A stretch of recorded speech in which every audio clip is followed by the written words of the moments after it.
یہ ہفتہ وار بائبل کا درسی واز Plainfield Christian Science Church Independent کی جانب سے ہے جو نیو جرسی امریکہ میں واقع ہے۔ مزید معلومات کے لیے آپ ہماری ویب سائٹ ملاحظہ کریں www.plainfieldcs.com۔ یہ سبق 22 جون 2025 بروز اتوار ہفتہ کے اختتام پر آپ کے مطالعہ کی غرض سے تیار کیا گیا ہے۔ مضمون: کیا کائنات بشمول انسان ایٹمی توانائی سے مرتب ہوئی؟ سنہری متن: زبور: زمین اور اس کی معموری خداوند ہی کی ہے، جہان اور اس کے باشندے بھی۔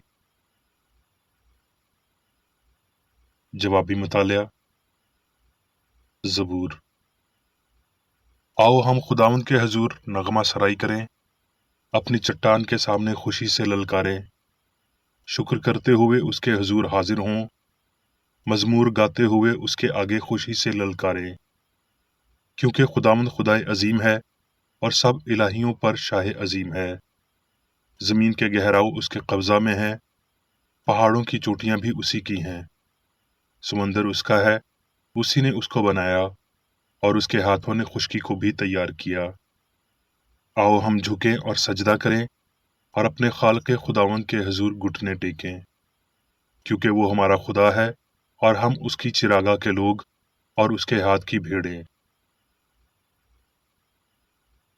درسی واز بائبل میں سے زبور: خدا ہماری پناہ اور قوت ہے، مصیبت میں مستعد مددگار، اس لیے ہم کو کچھ خوف نہیں، خواہ زمین الٹ جائے اور پہاڑ سمندر کی تہہ میں ڈال دیے جائیں، خواہ اس کا پانی شور مچائے اور موجزن ہو اور پہاڑ اس کی طغیانی سے ہل جائیں۔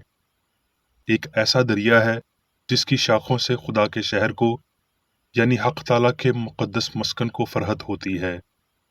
خدا اس میں ہے، اسے کبھی جنبش نہ ہوگی، خدا صبح سویرے اس کی کمک کرے گا۔ قومیں دھنجلائیں، سلطنتوں نے جنبش کھائی، وہ بول اٹھا، زمین پگھل گئی۔ لشکروں کا خداوند ہمارے ساتھ ہے، یعقوب کا خدا ہماری پناہ ہے۔ آؤ ہم خداوند کے کاموں کو دیکھیں، وہ زمین کی انتہا تک جنگ موقوف کرتا ہے، وہ کمان کو توڑتا اور نیزے کے ٹکڑے کر ڈالتا ہے، وہ رتھوں کو آگ سے جلا دیتا ہے۔ خاموش ہو جاؤ اور جان لو کہ میں خدا ہوں، میں قوموں کے درمیان سربلند ہوں گا۔ قضات: پھر خداوند کا فرشتہ آ کر افرا میں بلود کے ایک درخت کے نیچے جو یواس ابیزری کا تھا اور اس کا بیٹا جدون میں لے کر ایک کولو میں گیہوں جھاڑ رہا تھا تاکہ اس کو مدیانیوں سے چھپا رکھے، اور خداوند کا فرشتہ اسے دکھائی دے کر اس سے کہنے لگا کہ اے سورما، خداوند تیرے ساتھ ہے۔ تب خداوند نے اس پر نگاہ کی اور کہا کہ تو اپنے اسی زور میں جا اور بنی اسرائیل کو مدیانیوں کے ہاتھ سے چھڑا، کیا میں نے تجھے نہیں بھیجا؟ اس نے اس سے کہا، اے مالک، میں کس طرح بنی اسرائیل کو بچاؤں؟ میرا گھرانہ منسی میں سب سے غریب ہے اور میں اپنے باپ کے گھر میں سب سے چھوٹا ہوں۔ خداوند نے اس سے کہا، میں ضرور تیرے ساتھ ہوں گا اور تو مدیانیوں کو ایسا مار لے گا جیسے ایک آدمی کو۔ خداوند نے اس سے کہا، تیری سلامتی ہو، خوف نہ کر، تو مرے گا نہیں۔ تب جدون نے وہاں خداوند کے لیے مذبح بنایا اور اس کا نام یہوہ سلوم رکھا۔ قضات: تب یربال یعنی جدون اور سب لوگ جو اس کے ساتھ تھے سویرے ہی اٹھے اور ہرود کے چشمہ کے پاس ڈیرا کیا، اور مدیانیوں کی لشکرگاہ ان کے شمال کی طرف کوہ مورا کے متصل وادی میں تھی۔ تب ان لوگوں نے اپنا اپنا توشہ اور نرسنگا اپنے اپنے ہاتھ میں لیا، اور اس نے سب اسرائیلی مردوں کو ان کے ڈیروں کی طرف روانہ کر دیا، پر ان 300 مردوں کو رکھ لیا، اور مدیانیوں کی لشکرگاہ اس کے نیچے وادی میں تھی۔ اور اسی رات خداوند نے اس سے کہا کہ اٹھ اور نیچے لشکرگاہ میں اتر جا، کیونکہ میں نے اسے تیرے ہاتھ میں کر دیا ہے۔ اور اس نے 300 آدمیوں کے 3 غول کیے، اور ان سبوں کے ہاتھ میں